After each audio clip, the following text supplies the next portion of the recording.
안녕하십니까. 크말 2급 필기 강사 고노석입니다.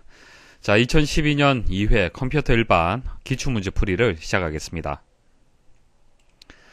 다음 중 멀티미디어의 특성에 대한 설명으로 옳지 않은 것은, 자, 멀티미디어의 특성 크게 네 가지가 있습니다. 네 가지의 종류만 일단 기억을 하셔도 문제를 맞출 수가 있습니다. 설명을 좀 드려볼게요. 자, 1번 디지털화. 이거 당연하죠. 컴퓨터가 이제 디지털에 자료들을 처리하는 그런 이제 장치가 컴퓨터가 되겠죠. 그래서 멀티미디어를 처리하는 컴퓨터가 디지털로 데이터를 처리한다. 그렇게 기억을 하시면 되겠습니다. 자, 다양한 아날로그 데이터를 디지털 데이터로 변환하여 통합 처리한다. 자, 그 다음 2번 양방향성. 정보 제공자와 사용자 간의 소통을 통한 상호작용에 의해 데이터가 전달이 된다. 자, 라디오 같은 경우에는 그 방송국에서 보내는 데이터를 일방적으로 여러분들이 받는 그런 이제 방식으로밖에 전달이 안 되죠. 여러분들이 방송국 쪽으로 데이터를 전달할 수는 없습니다.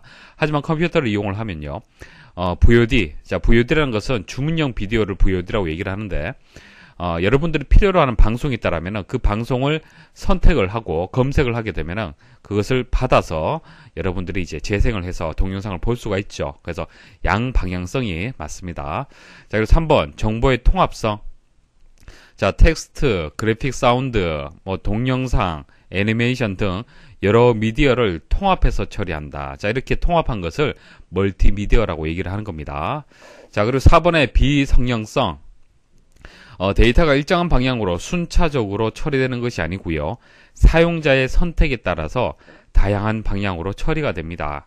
성형이라고 설명을 했기 때문에 3번이 이제 틀린 거예요. 좀 더 설명을 드리면요. 자, 멀티미디어는 크게 성형 컨텐츠가 있고요.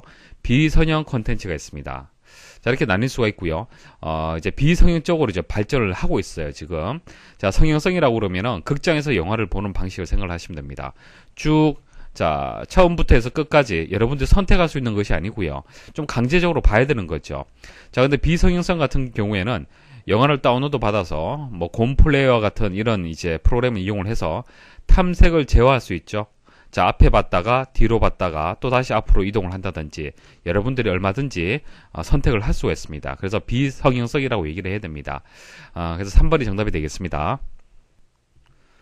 다음 중 한글 윈도우즈 7의 제어판 창에서 범주 보기를 이용하여 수행할 수 있는 작업의 설명으로 옳지 않은 것은, 자, 제어판으로 이동을 해볼게요. 자, 제어판에 보시면은 보기 기준이 있습니다. 보기 기준에 지금 큰 아이콘으로 되어 있는데요. 자, 범주로 일단 보기를 선택을 해야 됩니다. 자, 그럼 여러 가지 그 설정을 변경할 수 있는 메뉴들이 있습니다. 자, 이 메뉴에 대한 설명을 좀 얘기를 하는 겁니다. 자, 각각을 잘 모른다 하더라도 그 메뉴의 제목만 보시면은 어느 정도 추측을 할 수가 있습니다. 자, 한번 보도록 하죠. 자, 1번에 모양 및 개인 설정. 자, 개인 설정, 그리고 작업 표시줄 및 시작 메뉴 등을 통해 윈도우즈의 화면에 관련된 내용을 설정한다. 그러니까 어떤 모양이라든지 개인 설정, 그러니까 윈도우즈의 이제 화면을 개인에 따라서 설정을 할 수가 있습니다. 자, 컴퓨터가 한 대 있으면은, 자, 여러분들 댁에 컴퓨터가 있고요. 윈도우즈 7이 설치가 되어 있으면요. 이 컴퓨터를 한 사람이 이용하는 것이 아니라 여러 사람이 이용을 할 때 각각의 사용자의 환경을 설정을 할 수 있어요. 그래서 작업 표시줄이라든지 시작 메뉴, 이런 화면들, 이런 것을 설정하는 것이, 자, 이 메뉴가 맞습니다. 자, 그 다음 2번, 사용자 계정 및 가족 보호. 자, 새로운 사용자 계정을 만들거나, 자, 계정이라는 것은 이런 겁니다. 금방 말씀드렸다시피 윈도우즈 7에서 여러 사람이 다른 환경으로 이용할 수 있습니다. 그래서 A라는 계정, B라는 계정, C라는 계정을 만드는 거예요. 그리고 또 추가로 D라는 계정을 또 만들 수도 있습니다. 자, 그리고 기존 계정, 사용자 계정을 편집한다. 이런 계정과 관련된 내용들 맞습니다. 자, 3번 하드웨어 및 소리. 하드웨어, 어떤 장치들, 프린터 이런 거 생각하시면 되겠죠. 자, 장치 및 프린터, 그리고 소리, 디스플레이 등을 변경한다. 자, 이런 하드웨어하고 소리하고 관련된 내용이다. 자, 그렇게 생각을 하시면 됩니다. 자, 근데 4번은 설명이 틀렸어요. 자, 시스템 및 보안. 자, 시스템 및 보안이라고 이제 제목이 기능이 있는데, 뭐 네트워크 인터넷에 대해 설명을 하고 있어요. 자, 네트워크하고 인터넷에 대한 그런 기능은요, 시스템 및 보안이 아니고요, 네트워크 및 인터넷이라는 기능이 따로 있습니다. 따로 있어요. 시스템 및 보안에서는 컴퓨터의 상태를 검토를 하고요, 컴퓨터의 백업이라든지 어떤 문제가 있을 때 찾기 및 해결, 그리고 방화벽이 보안하고 관련이 있잖아요. 그죠? 자, 이런 시스템과 어떤 보안과 관련된 그런 기능이라고 기억을 하시면 되겠습니다. 4번이 정답이 되겠습니다. 다음 중 인터넷을 사용할 때 문자로 되어 있는 도메인 네임을 숫자로 구성된 IP 주소로 변환해주는 장비는, 자, 인터넷을 사용을 하려면요, 여러분들 댁에 주소가 있듯이 인터넷 주소가 있어야 됩니다. 그래야만 인터넷을 이용을 할 수가 있는데요. 인터넷 주소라고 얘기할 때 IP 주소, 보통 IP 주소를 얘기를 합니다. 인터넷 주소를 얘기를 할 때, 자, 이것은 컴퓨터가 이해하기 쉬운 방식이에요. 그래서 숫자로 되어 있습니다. 자, 이것은 컴퓨터가 이해하기 쉬운 방식인데, 자, 이 IP 주소는요, 사람이 기억하기는 좀 어려워요. 그래서 사용하는 것이 도메인 네임이라는 것을 이용을 하죠. 그래서 기사퍼스트.com 하면은 이것은 도메인 네임이 되는 겁니다. 자, 이것은 사람이 이해하기 쉬운 방식인데, 결과적으로 처리를 하는 것은 컴퓨터가 처리를 하는 거잖아요. 그래서 도메인 네임을 IP 주소를 도메인 네임으로 상호 변환이 돼야 됩니다. 자, 이 변환을 할 수 있도록 제공하는 서버가 있는데, 그것을 DNS라고 얘기합니다. DNS, 도메인 네임 시스템이라고 합니다. 그래서 2번이 정답이 되고요. 자, 나머지 것들은 다음에 또 설명이 나올 겁니다. 다음 중 한글 윈도우즈 7에서 휴지통에 관한 설명으로 옳지 않은 것은, 휴지통 비우기를 실행한 파일은 휴지통에서 다시 복구할 수 있다.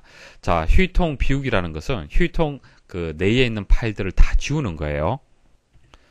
자, 바탕화면에 휴지통이 다 있을 겁니다. 자, 휴지통에 현재 더블 클릭을 하면은 이제 삭제가 된 파일들이 다 있습니다. 자, 이 파일들을 복원을 하려면 오른쪽 버튼 클릭을 해서 복원 누르면요, 해당 파일을 이제 복원을 할 수가 있고요. 또 마우스로 해서 이렇게 끌어 놓으면은 또 복원을 또 할 수도 있습니다. 자, 이런 식으로 이제 복원하는 방법들이 있고요. 근데 여기서 휴지통 비우기를 만일 실행을 하잖아요. 자, 휴지통 비우기를 하게 되면 영구적으로 삭제가 되는 거예요.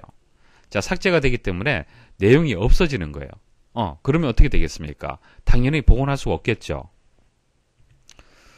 자, 그리고 자, 삭제를 일단 해볼게요. 딜리트 키 눌러서 한번 삭제를 해보겠습니다. 삭제를 하고 휴지통에서 오른쪽 버튼 클릭을 하면요, 정렬 기준이 있습니다. 그래서 정렬 기준에 따라서 여기 있는 이제 파일들을 또 정렬을 할 수가 있습니다. 자, 그리고 휴지통에서 오른쪽 버튼 클릭을 하면 속성으로 이동을 할 수가 있는데요.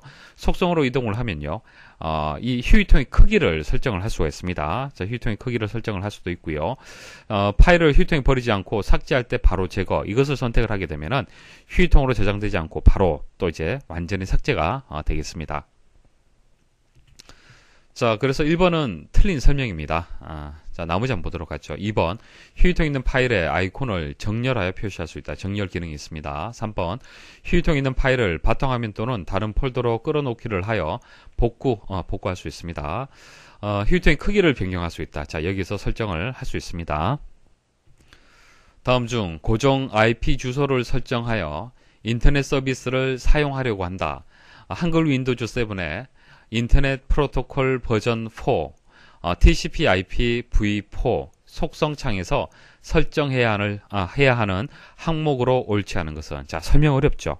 설명 어려운데 지금 그림으로 이렇게 제가 캡처를 했습니다. 자, 이거 여기까지 접근하는 방법을 먼저 한번 설명을 드려볼게요. 자, 일단 탐색기를 실행을 해야 되는데, 탐색기는 시작에서 오른쪽 버튼 클릭을 하면은 탐색기 실행을 할 수 있습니다. 자, 탐색기에서 네트워크 있죠. 자, 네트워크에서 오른쪽 버튼 클릭, 속성으로 이동을 합니다. 자, 어댑터 설정 변경. 자, 그 다음 로컬 영역 연결 나오죠. 여기서 오른쪽 버튼 클릭, 속성 이동을 합니다. 자, 속성 이동을 하면요, 여기서 TCP/IP6, 그 다음 4가 있습니다. 자, 이 차이점은 다음에 또 설명드리도록 하고요. 자, 일단 문제에서 나온 버전 4 선택을 하시고 속성 눌러 보십시오. 자, 속성 눌러 주시면은 이제 속성 창이 이렇게 나오게 됩니다. 자, 그리고 고정 IP. 자, IP가 정해져 있는 경우에는 다음 IP 주소 사용해서 여기서 직접 입력을 할 수가 있고요. 여기서 IP 주소, 서브넷 마스크, 뭐 기본 게이트웨이 이런 것들을 설정을 할 수가 있습니다. DNS 주소도 설정할 수 있고요. 자, 각각의 자세한 내용들은 다음에 또 설명을 드릴게요. 자, 중요한 것은 이제 이런 버전 4에서 이런 항목들을 설정을 한다는 것을 여러분들 기억을 하셔야 됩니다. 자, 그래서 IP 주소, 서브넷 마스크, 기본 게이트웨이 이런 것들은 맞는 설명이에요. 그래서 IP하고 관련된 이런 항목들은 여기서 설정하는 게 맞습니다. 하지만 홈페이지 주소는 아니죠. 홈페이지 주소는 인터넷 익스플로러에서 하는 겁니다. 자, 보여드릴게요.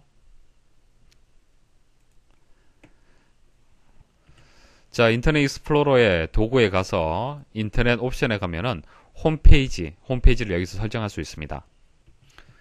다음 중 한글 윈도우즈 7에서 설치된 응용 프로그램을 삭제하는 작업 선택의 순서로 옳은 것은 뭐 아래 한글이라든지 MS 오피스라든지 필요 없다라면 여러분들 삭제를 해야겠죠. 자, 삭제를 하는 방법은요. 제어판으로 가야 됩니다.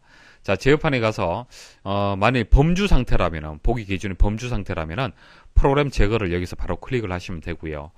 큰 아이콘이라든지 작은 아이콘으로 만일 선택이 되어 있는 상태잖아요. 자, 그럴 때는 프로그램 및 기능으로 이동을 해야 됩니다.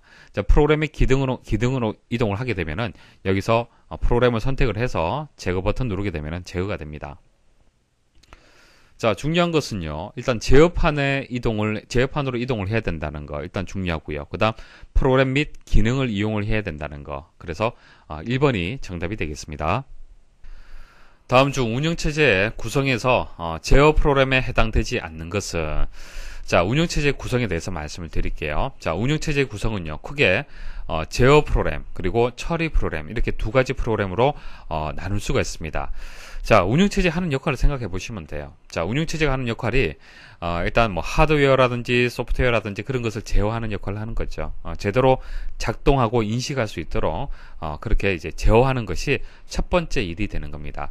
그 다음 해야 될 것이 이제 처리가 되는 거죠. 그래서 두 가지를 일단 머리에 두십시오.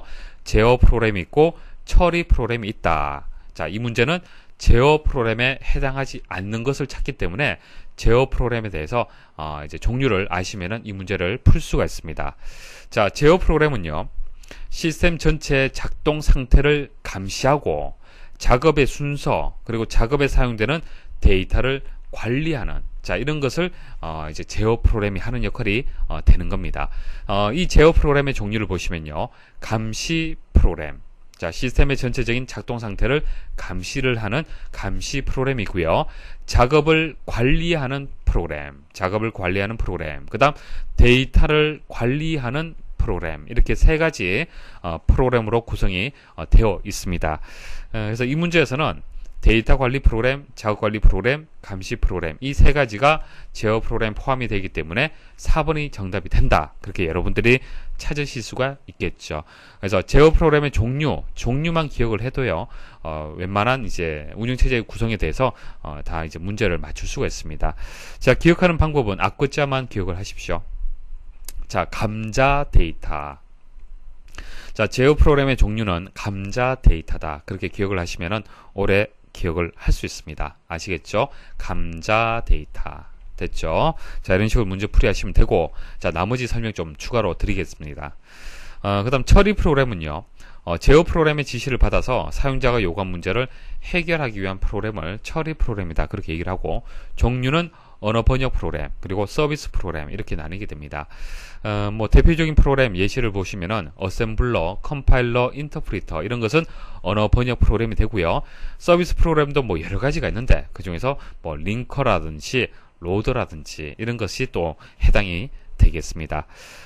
자, 언어 번역, 그리고 이제 실행 과정, 뭐 강의 중에 말씀을 드렸는데, 여기서 언어라는 것은 뭐 한국어, 영어 이것을 뜻하는 것이 아니죠. 사람이 이해하는 언어, 그리고 컴퓨터가 이해하는 언어. 자, 이것을 서로 이제 그 번역을 해준다는 얘기입니다. 그래서 컴퓨터는 1과 0을 이해를 하잖아요. 맞죠? 그리고 사람의 언어는 또 다릅니다. 그래서 사람이 이해하는 언어를 컴퓨터가 이해할 수 있는 언어, 그러니까 1과 0 형태로 해서 바꿔줘야만 실행을 할 수 있잖아요. 그쵸? 그래서 언어를 번역을 해야만 실행을 할 수가 있는 겁니다. 자, 순서를 보시면은 첫 번째 할 일은 원시 프로그램을 작성을 해야 돼요. 그것을 소스라고 얘기하죠. 소스. 프로그램 코딩을 먼저 해야 되는 겁니다. 그래서 프로그램을 코딩을 해서 프로그램을 먼저 만드는 거죠. 자, 이 단계는요, 사람이 이해하기 쉬운 겁니다. 프로그램을 만드는 주체가 사람이잖아요. 그죠? 그래서 사람이 이해하기 쉬운 방식으로 일단 프로그램을 만들어요. 자, 이것을 번역을 하는 거죠. 자, 번역을 하게 되면은 컴퓨터가 그래도 이해하기 쉬운 목적 프로그램이 만들어집니다. 자, 1과 0 형태로 해서 목적 프로그램이 만들어지는데 여기까지가 이제 번역이 되는 거고요. 실행은요, 목적 프로그램을 이용을 해서 바로 실행할 수는 없습니다. 두 가지 작업이 더 수행이 되어야 됩니다. 첫 번째는 링킹, 그 다음 두 번째는 로딩이에요. 자, 링킹을 링커가 하는 겁니다. 링커. 로딩을 로더가 하는 거고요. 자, 왜 해야 하냐면요, 실행 가능한 형태로 바꿔줘야 됩니다. 자, 목적 프로그램은요, 아직까지 실행이 가능한 형태가 아닙니다. 그래서 실행 가능한 형태로 바꾸는 것을 링킹이라고 얘기하는 겁니다. 링킹. 됐죠? 자, 그 다음 로딩은요, 로딩은 바로 실행하기 위해서 메모리에다가 적재하는 거예요. 메모리에 적재가 되어 있어야만 실행할 수 있는 거지 않습니까? 됐죠? 그래서 이게 언어 번역 그리고 실행 과정이 되겠습니다. 자, 이 과정하고 관련된 것이 처리 프로그램이다. 그렇게 기억을 하시면 됩니다. 자, 중요한 것은 제어 프로그램의 이 세 가지 종류를 꼭 기억을 하십시오. 다음 중 한글 윈도우즈 7의 명령 프롬프트 창에서 인터넷 서버까지의 경로를 추적하기 위해, 자, 경로를 추적한다. 자, 이게 키가 되는데요. 자, 경로를 추적하기 위해 사용하는 네트워크 관련 명령어로 옳은 것은, 자, trace RT가 되는데요. 자, 일단 명령 프롬프트 창에 대해서 설명을 좀 드리겠습니다. 명령 프롬프트 창을 이제 호출을 하시려면은, 자, 프로그램에 가서, 자, 보조 프로그램으로 이동을 하시면요. 자, 여기 보시면 명령 프롬프트 창이 있습니다. 자, 클릭을 해서 실행을 하시면요, 까만 창이 나오죠. 자, 여기서는 마우스를 이용해서 명령어를 입력하는 것이 아니고 직접 여기서 명령을 입력을 해줘야 됩니다. 그래서 trace rt 해서 뒤에 어떤 그 서버의 경로, 주소를 적어주시면 되는 겁니다. 자, 그래서 이렇게 주소를 입력을 했잖아요. 그죠? IP 주소를 입력을 하면요. 자, 이 IP 주소가 그냥 네이버라고 일단 가정을 할게요. 자, 네이버라면은 여러분들 집에 있는 컴퓨터에서 이렇게 검색을 하잖아요. 그죠? 명령을 입력을 하잖아요. 그러면은 집에서 네이버까지의 경로들을 다 찾아주는 겁니다. 그러니까 집에서 네이버 그 서버에 직접 연결된 것은 아니잖아요. 그러니까 여러 대의 컴퓨터들을 거쳐서 접속이 될 겁니다. 자, 그런 경로들을 이렇게 표시를 해주는 그런 명령어가 되겠습니다. 그래서 3번이 정답이 되고요. 자, 텔넷은요, 네트워크를 통해서 원격으로 컴퓨터를 연결하여 자신의 로컬 컴퓨터처럼 사용하는 서비스를 텔넷이라고 얘기를 하는 겁니다. 자, 원격 접속한다. 자, 그런 얘기 들어보셨죠? 자, 텔넷을 얘기를 하는 거고, 그리고 여기 IP config 있죠? IP config도 명령 프롬프트 창에서 IP config라고 입력해서 엔터 딱 입력을 하면요. 여러분들 컴퓨터, 그러니까 현재 컴퓨터의 네트워크 설정에 관한 정보들을 보실 수가 있습니다. 자, 그래서 IP. 자, IP라는 것은 네트워크 관련 있죠. 네트워크 주소잖아요. 그죠? 그래서 configuration. 자, 이거 환경 설정을 뜻하는 겁니다. 그래서 IP와 관련된, 네트워크와 관련된 정보들을 볼 수 있다. 자, 그런 기능이다. 그렇게 기억을 하시면 되겠습니다. 그리고 2번은 WinIP-CFG라고 되어 있는데, 이것은 윈도우즈 98에서 이제 IP config와 같은 그런 명령어가 되겠습니다. 다음 중 네트워크 연결을 위하여 사용하는 프로토콜에 대한 설명으로 옳지 않은 것은, 자, 인터넷, 네트워크, 자, 이런 얘기가 나올 때 빠질 수 없는 것이 프로토콜이 되겠습니다. 좀 전에 말씀드렸던 뭐 텔넷이라든지 뭐 FTP 이런 것들도 다 프로토콜이에요. 자, 인터넷 서비스가 다 프로토콜입니다.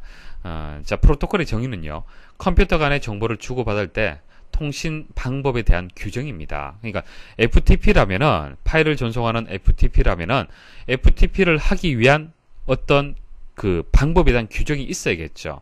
그래야만 A 제품이 있고 B 제품이 있으면은, 자, 이게 뭐 LG고 이게 뭐 삼성이다. 자, 이런 제품이 있으면요. 여러 이런 다른 그 장치들끼리 서로 통신하려면은 약속이 있어야 되잖아요. 그렇죠? 어떤 규정이 있어야 됩니다. 자, 그 규정을 미리 만들어 둔 거죠. 그래서 제품이 다르다 하더라도 이 규정을 이용하게 되면은 FTP를 할 수 있는 거예요. FTP 규정을 이용하게 되면 FTP 서비스를 받을 수 있는 거고, 텔넷 텔넷 프로토콜에 대한 규정을 서로 알고 있으면은 텔넷 서비스를 할 수 있는 겁니다. 그래서 프로토콜이란 것은 약속, 규정, 자, 통신을 하기 위한 약속과 규정을 프로토콜이다, 그렇게 얘기를 하는 겁니다. 자, 가장 대표적인 프로토콜은요, TCP/IP입니다. TCP/IP. 자, 인터넷 연결하려면은 무조건 있어야 되는 것이 TCP/IP예요. 그래서 인터넷 연결 표준 프로토콜을 TCP/IP다라고 얘기를 하는 겁니다. 여기서 P가 프로토콜의 이제 첫 글자가 되겠습니다. 자, 보기 한번 보도록 하죠. 1번, 통신을 원하는 두 개체 간에 무엇을 어떻게 언제 통신할 것인가에 대한 약속한 통신 규정이다. 맞는 설명이죠. 자, 2번, 프로토콜 전환이 필요한 다른 네트워크와 연결하기 위해서는 브릿지가 사용된다. 자, 그 통신을 하기 위한 여러 가지 장치 중에서 브릿지란 게 있고요. 그 다음 라우터. 자, 라우터하고 비슷한 것이 게이트웨이죠. 거의 뭐 같다라고 보시면 되는데, 크게 이 두 가지 장치를 가장 이제 문제에서 많이 다루게 되는데요. 자, 라우터라는 것은, 자, 이게 네트워크, A라는 네트워크가 있고요. B라는 네트워크가 있어요. A라는 회사, 뭐 B라는 회사, 뭐 이렇게 생각하셔도 됩니다. 자, A라는 회사의 네트워크가 있고 B라는 회사의 네트워크가 있습니다. 그럼 분명히 이 네트워크를 구성하는 방식이 다를 거예요. 이 네트워크를 구성하는 프로토콜이 다를 겁니다. 서로 다를 거 아닙니까? 그죠? 자, 이렇게 서로 다른 프로토콜, 서로 다른 네트워크를 연결하기 위해서는 무엇이 있어야 되느냐? 라우터가 있어야 돼요. 라우터. 게이트웨이가 필요한 겁니다. 라우터가 이 네트워크의 문 역할을 하는 거예요. 그리고 B에도 라우터가 있어야 됩니다. 그래서 각각의 라우터를 서로 연결을 하게 되면 통신할 수 있는 거예요. 자, 이번에 설명은요, 라우터 그리고 게이트웨이에 대한 설명이 되는 겁니다. 그래서 브릿지에 대한 설명이 아니에요. 브릿지는요, 동종의 랜을 연결할 때, 그러니까 A하고 B가 프로토콜이 같습니다. 프로토콜이 같을 때 연결할 때는 브릿지가 있으면 돼요. 그런데 프로토콜이 다르다라면은 라우터나 게이트웨이가 있어야 됩니다. 아시겠죠? 여기서 다른 네트워크라고 얘기를 했기 때문에 프로토콜 전환이 필요하겠죠? 그래서 라우터라든지 게이트웨이에 대한 설명이 되겠습니다. 자, 3번, 프로토콜에는 흐름 제어 기능, 동기화 기능, 에러 제어 기능이 있다. 자, 프로토콜 한번 생각을 해보십시오. 프로토콜이란 것은 서로 다른 장치들끼리 연결하기 위해서 필요한 약속입니다. 그쵸? 자, 통신에서 생각할 수 있는 여러 가지 것들을 다 고려할 수밖에 없습니다. 그래서 프로토콜의 기능은요, 동기를 제어한다. 자, 동기는 뭐 동기식이 있고 비동기식이 있는데 자세하게 아실 필요는 없고요. 자, 그다음 경로를 제어한다. 경로를 제어할 필요가 있겠죠. 흐름을 제어한다. 자, 오른쪽에 나와 있는 것은 기법인데 모르셔도 됩니다. 자, 흐름을 제어한다. 자, 통신이라는 개념에서 한번 생각을 해보십시오. 자, 흐름 제어, 에러를 발생하면 또 제어할 수 있어야 되고요. 경로를 제어할 필요가 있잖아요. 그 다음 순서, 전송되는 순서도 제어할 필요가 있고요. 주소라는 개념도 필요합니다. 그리고 다중화라는 것도 있습니다. 그래서 이런 것들이 프로토콜의 기능이다 라는 정도 그냥 아시면 돼요. 아시겠죠? 그래서 이런 기능들이 포함이 됐다. 그렇게 생각하시면 됩니다. 4번, 인터넷을 사용하고 있는 대표적인 프로토콜은 TCP/IP다. 맞습니다. 자, 2번이 여기서는 정답이 되겠습니다. 다음 중 컴퓨터를 사용한 범죄 행위에 해당하는 내용으로 옳지 않은 것은 뭐 해킹, 뭐 해커 이런 얘기 다들 들어보셨을 겁니다. 자, 컴퓨터를 이용해서 이제 범죄 행위가 많이 일어나는데요. 뭐 내용 보기 보시면 답을 쉽게 찾을 수가 있을 겁니다. 1번, 인터넷을 이용하여 다른 사람의 신용 정보를 유출하는 행위. 이거 범죄 행위 맞잖아요. 인터넷을 이용하여 음란물을 유통하는 행위 맞고요. 다른 사람의 아이디와 비밀번호를 불법으로 사용하거나 유출하는 행위. 자, 이런 것은 다 범죄가 맞죠.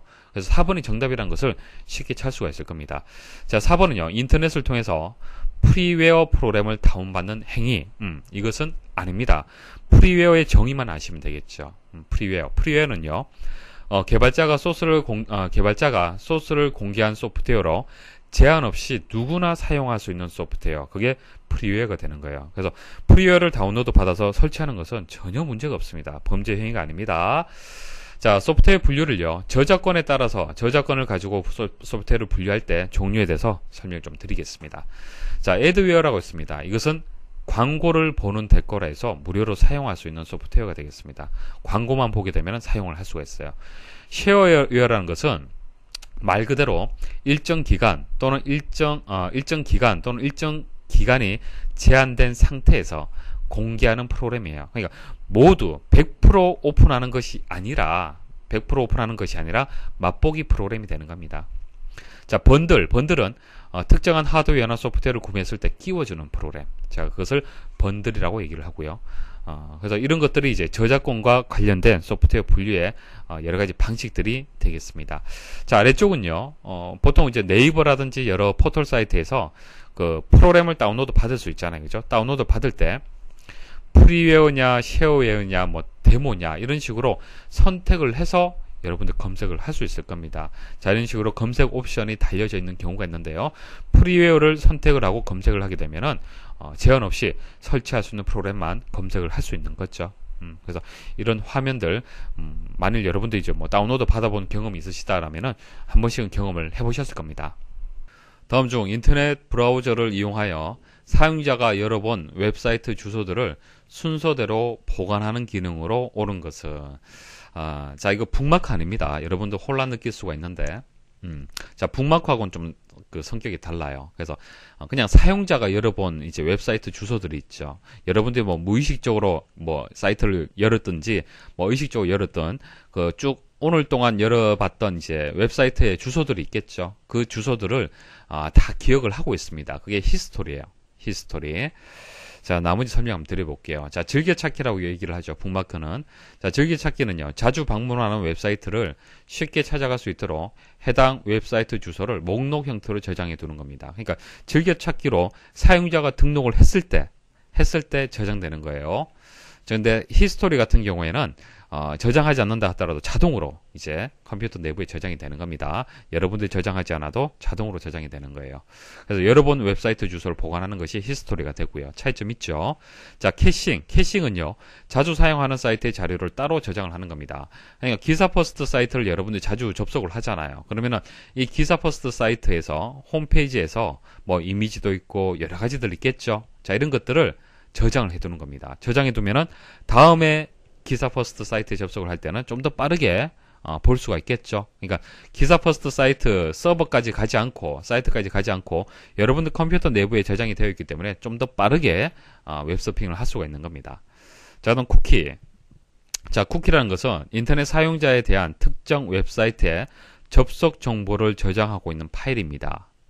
자, 인터넷 접속 시 매번 아이디와 비밀번호를 입력하지 않아도 자동으로 로그인되게 할 수 있죠. 자, 그게 가능한 것이 쿠키라는 것이 있기 때문에 그래요. 그래서 그 어떤 접속 정보를 저장하는 것을 쿠키라고 합니다. 다음 중 컴퓨터에서 사용하는 자료의 표현 단위가 작은 것부터 큰 순서대로 표시한 것으로 옳은 것은, 자, 컴퓨터에서 가장 작은 단위는 비트가 됩니다. 비트는 1 또는 0 값을 저장할 수 있는 최소의 단위예요. 최소의 단위. 자, 비트. 자, 1이 저장이 되거나 0이 저장될 수 있는 공간. 이게 비트가 되는 겁니다. 자, 정보의 최소 단위가 되고요. 자, 8개의 비트가 모이게 되면 바이트 단위가 됩니다. 바이트. 자, 문자를 표현하는 최소 단위예요. 자, A라는 문자가 있다. 자, 이것을 저장하기 위해서는 1바이트가 필요합니다. 자, 일단 워드는요, 컴퓨터가 한 번에 처리할 수 있는 명령의 단위예요. 자, 늘 말씀을 드리지만은 CPU가 있고 메모리가 있으면요, CPU가 메모리에 접근을 해서 하나의 주소에 있는 값들을 가지고 오잖아요. 그죠? 값을 가지고 옵니다. 자, 이 가져오는 이 단위가 뭐냐면 워드가 되는 거예요. 워드. 자, 컴퓨터가 32비트 컴퓨터다. 그러면 32비트가 워드의 사이즈가 되는 겁니다. 그러니까 워드의 사이즈는요, 물리적으로 픽스된 단위가 아니고요, 논리적인 개념이 되는 겁니다. 64비트 컴퓨터라면은 한 번에 CPU가 가져오는 단위가 이제 1워드가 되고요, 64비트가 되는 겁니다. 아시겠죠? 그래서 워드의 단위는 바이트처럼 뭐 8개의 비트가 뭐 하나의 워드다, 그런 개념이 아니고, 컴퓨터가 한 번에 처리할 수 있는 명령의 단위, 그게 워드의 개념이 되겠습니다. 자, 그 다음 필드, 레코드, 파일은요. 자, 오른쪽 보십시오. 자, 하나의 파일이 있습니다. 학생 파일이 있는데 이게 전체 하나의 파일이 되는 거고요. 필드는 이제 학번, 뭐 이름, 주소, 이게 필드가 되는 거예요. 필드가 됩니다. 그 다음 이 필드들이 모여서 레코드가 만들어지게 되죠. 그리고 레코드를 다 모으게 되면 또 파일이 됩니다. 그래서 필드는 파일을 구성하는 최소의 단위, 레코드는 하나 이상의 관련된 필드가 모여서 구성되는 거고요. 파일은 프로그램 구성의 기본 단위가 되는 거예요. 그러니까 레코드가 모이게 되면은 이제 파일이 되는 거고요.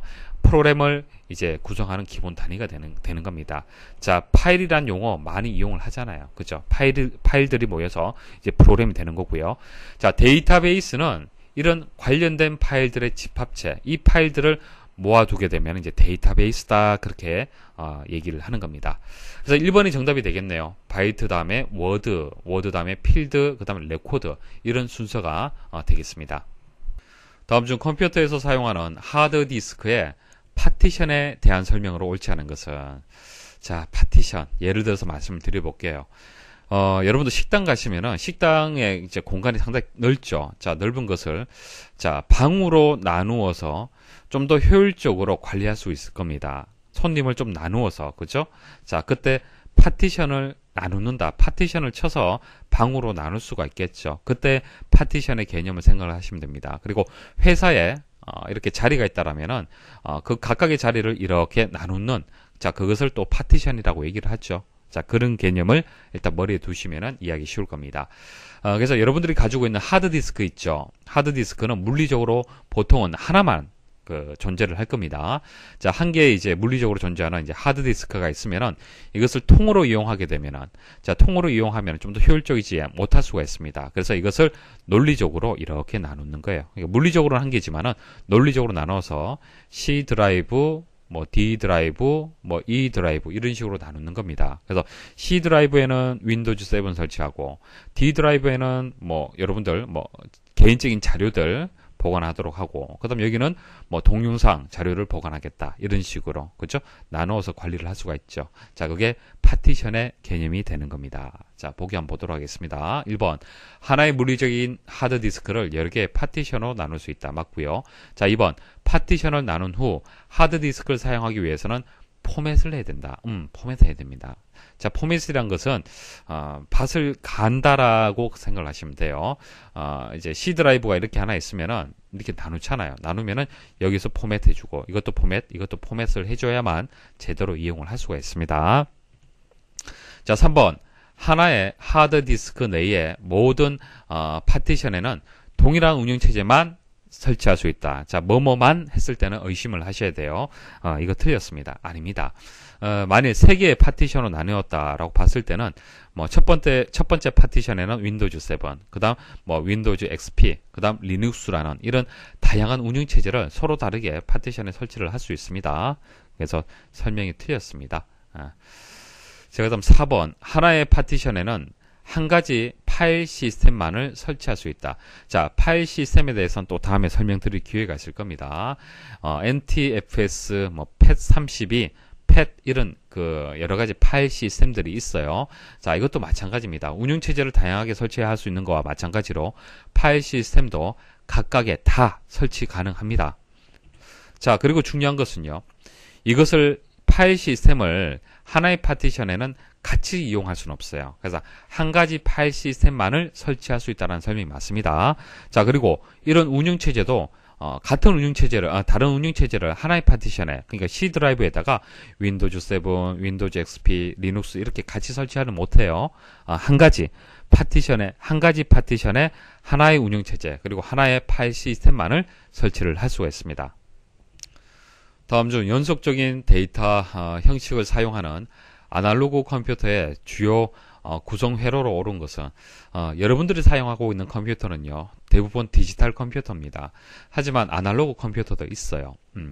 자, 디지털이란 것은 데이터가 셀 수 있는 비연속적인 값을 얘기를 하는 겁니다. 그래서 이산적이고 숫자라든지 문자 이런 데이터들을 취급하는 컴퓨터를 디지털 컴퓨터다, 그렇게 얘기를 하고요. 그래서 뭐 1, 0 뭐 이런 것들이죠. 자, 아날로그 컴퓨터는요, 셀 수 없는 연속적인 값. 자, 온도는 이렇게 그래프를 그리죠. 자, 그리고 소리도 마찬가지죠. 이런 파장을 그리지 않습니까? 자, 이런 것을 아날로그 데이터라고 얘기를 합니다. 그래서 디지털 컴퓨터는요, 논리회로라는 것을 이용을 해요. 논리회로. 자, 1과 0. 자, 뭐, 여러분들 이런 거 보셨습니까? 이런 기호들. 뭐, AND 게이트, OR 게이트, 이런 거 들어보셨습니까? 이런 것들을 이제 논리회로라고 얘기를 하는데, 이런 것을 이용을 한다. 그렇게 기호를 하시면 되고. 자, 산술, 사치 연산할 수 있고요. 그리고 논리회로, 뭐, yes, no, 이런 식으로 true, false, 이런 연산을 할 수 있습니다. 자, 그런데, 차이점을 지금 이제 말씀을 드리면요. 아날로그 컴퓨터는요, 논리회로가 아니고 증폭회로예요. 증폭회로. 그래서 여기서 정답이 되는 것이 증폭회로 2번이 되는 겁니다. 아날로그 컴퓨터의 주요 이제 구성회로는 증폭회로가 되고요. 그리고 아날로그 컴퓨터는 이제 사치 연산하고 논리 연산이 아니고 미적분 연산 같은 이런 것을 합니다. 그래서 연산 속도는 아날로그가 사실 빨라요. 디지털은 상대적으로 느립니다. 사용 분야는요. 디지털 컴퓨터가 이제 범용이죠. 범용이란 것은 여러 분야에서 다 사용이 된다는 뜻이고요. 아날로그 컴퓨터는 좀 특수 목적으로 이용을 합니다. 그래서 뭐 항공기 시뮬레이션이라든지 예를 들면은 자, 그리고 디지털 컴퓨터는 이제 기억 장치라는 것이 필요합니다. 기억 장치 다 있죠. 여러분들 컴퓨터 내부에 다 있습니다. 자, 근데 아날로그 컴퓨터는 기억 장치가 필요 없습니다. 자, 그런 특징을 가지고 있습니다. 다음 주 한글 윈도우즈 7에서 설치된 모든 하드웨어와 소프트웨어의 실행 정보를 모아 관리하는 계층적인 시스템 데이터베이스를 의미하는 것은 자, 컴퓨터 내부에 여러분들 윈도우즈 7에 하드웨어, 여러분들 설치되어 있는 하드웨어, 모니터, 키보드, 마우스, 뭐 각종 사운드 카드, 그래픽 카드 이런 것들도 있죠. 하드웨어에 있을 거고요. 소프트웨어, 여러분들 컴퓨터 내부에 설치되어 있는 아리아 한글, 포토샵, MS 오피스 이런 여러 가지 소프트웨어들이 있을 겁니다. 자, 이런 것들을 설치하고 연결하게 되면은 그 정보들이 어딘가는 저장이 되어 있습니다. 자, 그게 레지스트리라는 게 있습니다. 레지스트리. 자, 레지스트리는 컴퓨터에 설치된 각종 이런 정보들을 저장하는 장소예요. 장소고 여러분들이 보시려면은 자, 시작 버튼 누르고 검색 상자에서 레지스트 에디트. 자, 그래서 레그 에디트라고 합니다. 엔터 입력을 해 보십시오. 자, 입력을 하면요. 조금 복잡한데요. 탐색기 구조처럼 되어 있습니다. 탐색기처럼 되어 있어요. 그러니까 여기서 계층적이다라고 설명하는 것이 탐색기 구조 생각하시면 됩니다. 그래서 폴더 하나 선택을 하면 또 아래에 폴더가 나오고 또 이런 식으로 나오는 이런 구조를 계층적이라고 얘기를 하고요. 자, 이렇게 데이터들을 모아둔 것을 데이터베이스라고 얘기를 하는 겁니다. 자, 여기서 각각의 있던 장치와 소프트웨어 정보들이 이렇게 저장이 되어 있고 여러분들이 함부로 여기서 추정을 하시면 안 됩니다. 함부로 데이터를 수정해 버리면은 이제 소프트웨어와 하드웨어가 제대로 작동이 안 될 수도 있습니다. 다음 주 한글 윈도우즈 7에서 디스크 공간이 부족하다는 메시지가 나타날 때 디스크 공간을 확보하는 방법으로 옳지 않은 것은 여러분들 하드디스크가 용량이 부족해요. 그래서 이런 메시지가 나올 수가 있습니다. 하드디스크가 부족한 이유가 여러 가지가 있을 겁니다. 뭐 설치된 프로그램이 많아서 그럴 수도 있고 또 자료들이 많아서 그럴 수도 있습니다. 그래서 자료가 많다. 그런 불필요한 자료들을 지울 필요가 있겠죠. 지워서 또 공간을 늘릴 수도 있을 겁니다. 자, 보기 한번 보도록 하죠. 1번 윈도우즈에 임시 파일을 제거한다. 자, 임시 파일이라는 것은 꼭 필요한 파일들은 아니죠. 이런 파일들을 지우면은 용량을 더 늘릴 수도 있을 겁니다. 공간을 더 늘릴 수가 있을 겁니다. 자, 그리고 인터넷에서 다운로드한 액티브엑스 컨트롤, 뭐 자바, 애플릿, 자, 이런 불필요한 프로그램들을 또 제거할 수도 있겠죠. 그러니까 이런 것들은 여러분들이 인터넷 서핑을 하다 보면은 뭐 자연스럽게 그냥 설치가 되는 거예요. 여러분들이 설치를 하려고 하는 것이 아니라 어쩔 수 없이 설치가 되는 이런 프로그램들이 있습니다. 이런 프로그램을 또 제거를 할 수가 있습니다. 자, 그래서 1번하고 2번은요. 이런 기능들은 디스크 정리에서 할 수 있어요. 디스크 정리. 윈도우즈 7에 디스크 정리라는 프로그램이 있습니다. 자, 이것을 실행을 하게 되면 이런 파일들을 삭제할 수 있습니다. 그래서 맞는 설명이고요. 3번 사용하지 않는 윈도우즈 기능을 제거한다. 이것도 맞는 설명이에요. 자, 제어판에 가서 프로그램 및 기능에 가게 되면은 여러분들이 설치한, 그러니까 MS 오피스라든지 아래 한글, 포토샵 이런 것들은 응용 프로그램이라고 얘기를 합니다. 자, 이런 응용 프로그램을 삭제를 해서 디스크 공간을 늘릴 수도 있는데요. 자, 보여드릴게요.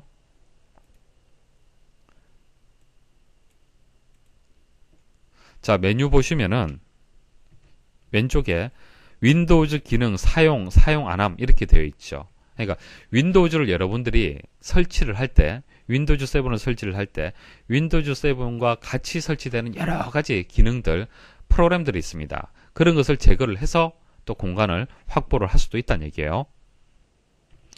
4번 디스크 검사를 수행하여 하드디스크의 불필요한 파티션을 제거한다. 자, 디스크 검사하고요. 디스크 공간하고는 상관이 없습니다.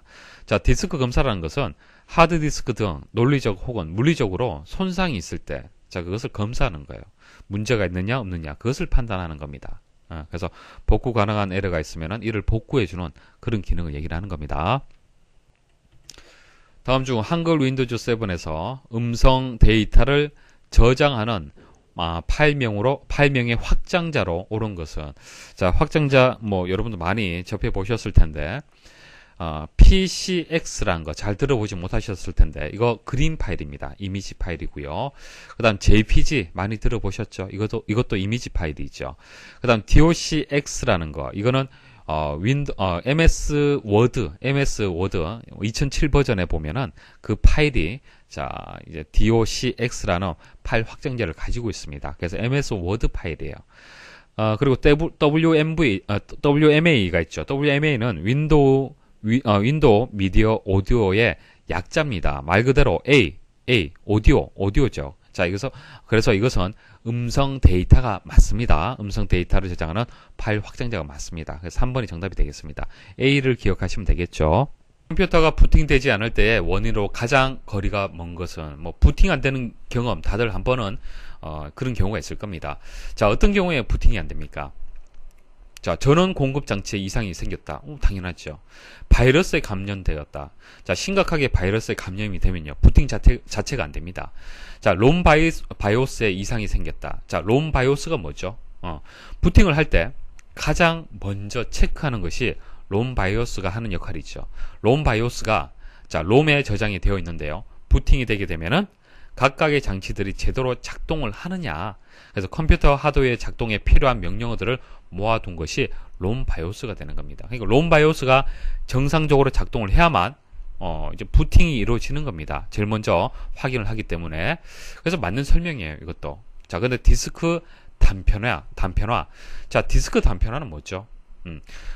여러분들 프로그램 설치를 하면요, 만일 아래 한글을 설치를 한다.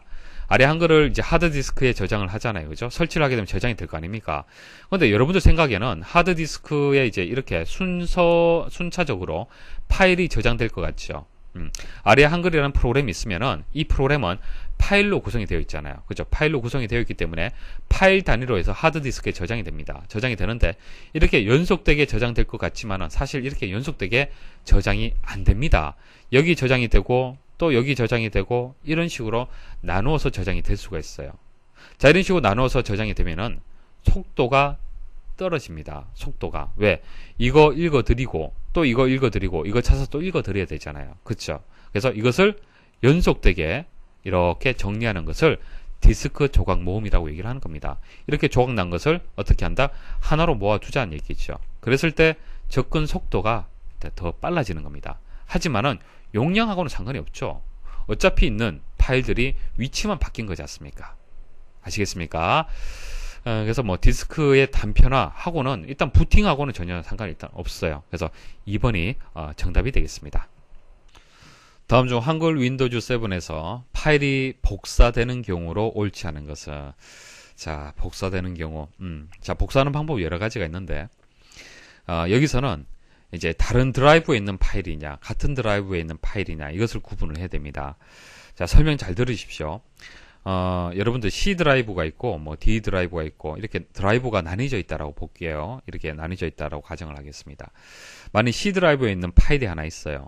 자, 이 파일을 클릭해서 쭉 드래그해서 이쪽으로 이동을 하잖아요. 그럼 어떻게 될까요? 이렇게 이동을 하면요, 복사가 됩니다. 복사가 돼요. 자, 복사가 되는데 같은 드라이브에서 이렇게 이동을 하잖아요. 그죠? 그럼 말 그대로 이동이 되는 거예요. 이해하시겠습니까? 같은 드라이브에서는 그냥 이렇게 드래그 하면은 이동이 되고 복사가 되지 않기 때문에 컨트롤 키를 같이 눌러줘야 돼요. 컨트롤 키 눌러서 이렇게 이동을 하잖아요. 그러면 그것은 복사가 되는 겁니다. 이해하시겠습니까? 그 차이점을 일단 아셔야 돼요. 그럼 문제풀이가 쉽습니다. 자, 1번. 이동식 디스크에 있는 해당 파일을 마우스로 선택한 후 하드디스크로 끌어놓게 한다. 자, 이동식 디스크. 자, USB가 있을 거고요. 자, USB하고 여러분들이 가지고 있는 하드디스크하고 이건 드라이버가 다르잖아요. 그쵸? 다르기 때문에 끌어놓는 그 자체가 복사가 되는 거예요. 자, 2번. 해당 파일을 마우스로 선택한 후에 같은 드라이브에 다른 폴더로 끌어놓게 한다. 일단 같은 드라이버가 되기 때문에 이건 복사가 아니라 이동이 되는 겁니다. 파일이. 자, 그래서 2번이 정답이 되고 3번.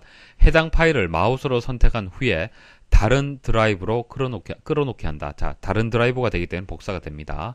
4번. 해당 파일을 마우스로 선택한 후 컨트롤 키를 누른 상태로 같은 드라이브에 다른 폴더로 이동한다. 끌어놓게 한다. 이거 맞죠? 컨트롤 키 누르면 복사가 됩니다. 자, 그래서 2번이 정답이 되겠습니다. 다음 중 한글 윈도우즈 7의 개인 설정 창에서 할 수 있는 설정 작업으로 옳지 않은 것은, 자, 개인 설정 창은요, 제어판에 가서 개인 설정으로 이동하면 볼 수 있어요. 이와 같은 그림을 보실 수가 있습니다. 자, 개인에 따라서 설정할 수 있는 것들, 뭐 바탕화면의 아이콘을 바꾼다든지, 마우스의 포인터를 변경을 한다든지, 여러분들 계정, 여러분들 아이디, 자, 여러분들의 계정의 사진을 또 바꿀 수도 있고요. 그리고 바탕화면의 배경이라든지 창색, 뭐 소리 이런 것들을 또 변경을 할 수 있습니다. 바탕화면 창, 자, 창을 띄웠을 때 뭐 창 색깔이 있죠. 그리고 소리, 화면 보기 이런 것을 선택을 할 수 있습니다. 자, 이 정도 머리에 두시고 보기 한번 보도록 하겠습니다. 1번. 바탕화면의 배경 그림을 변경할 수 있다. 바탕화면 배경 그림 변경할 수 있습니다. 자, 2번. 바탕화면에 있는 아이콘의 종류와 정렬 순서를 지정할 수 있다. 바탕화면의 아이콘 변경 가능해요. 아이콘의 종류, 아이콘의 이제 종류는 이제 여기서 변경을 할 수 있습니다. 자, 그런데 정렬 순서는요, 여기서 할 수가 없어요. 자, 바탕화면에 있는 아이콘, 그 정렬 순서는요, 자, 보세요. 자, 바탕화면에 있는 아이콘의 정렬 순서는요, 바탕화면에서 오른쪽 버튼 클릭을 해서 바로 가기 메뉴 나오면은 여기서 할 수 있는 거예요.